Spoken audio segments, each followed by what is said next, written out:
The sand was cool beneath her feet, a stark contrast to the warm air. It was the last day of summer, but this year it felt different. There was a bittersweet symphony in the air, a melody of change that Emma couldn't ignore. This time the ocean breeze carried the scent of goodbyes. Every year I would race to the shore on the last day of summer, my laughter echoing across the beach. The salty air would dance in my hair as I chased the retreating waves, my heart full of summer's magic. But this year her feet moved slower, her laughter quieter. The familiar path to the beach seemed longer, filled with the ghosts of summers past. I remember building sandcastles with my brother, the taste of salt and watermelon on our lips. I remember collecting seashells, each one holding a memory, a secret whispered by the sea. This year, the ocean seemed to mirror her sadness, its usually vibrant blue subdued, the waves crashing against the shore with a mournful sigh. It was like they both knew that this was goodbye. The house stood silent, its emptiness echoing the hollowness in Emma's heart. The moving boxes, half-packed, stood like sentinels, reminding her of the impending departure. Each room held a memory, a story whispered on the walls. Ours was a small coastal town where generations were born and raised, their laughter and tears woven into the fabric of the place.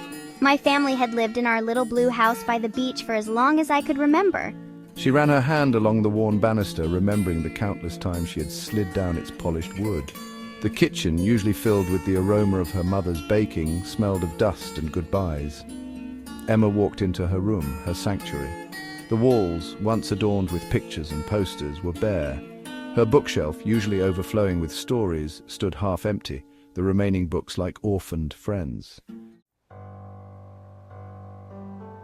She sat at the water's edge, the waves whispering secrets to her feet. "Remember me," they murmured, pulling at the sand. "Remember this." Emma closed her eyes, etching the feeling of the warm sand beneath her, the salty air on her skin, the taste of the ocean spray on her lips. It's not the same without you, you know?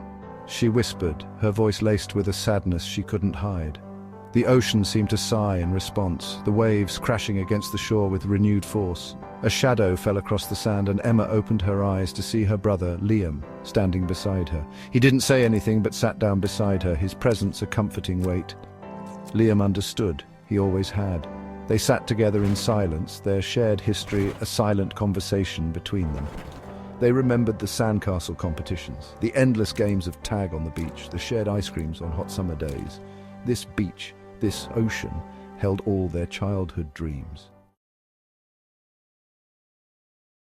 As the sun dipped below the horizon, painting the sky in hues of orange, pink and purple, Emma felt her mom's arm around her.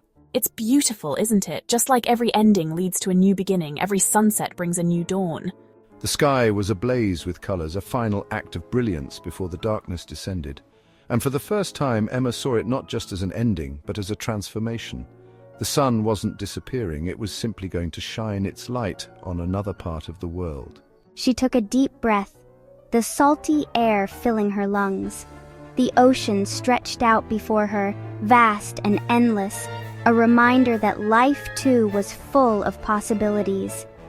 She stood up, her gaze fixed on the horizon, a newfound sense of hope blooming in her heart.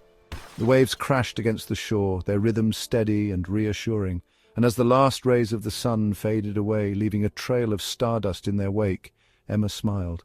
She whispered a final goodbye to the ocean, a promise etched in her heart to carry its memory with her always.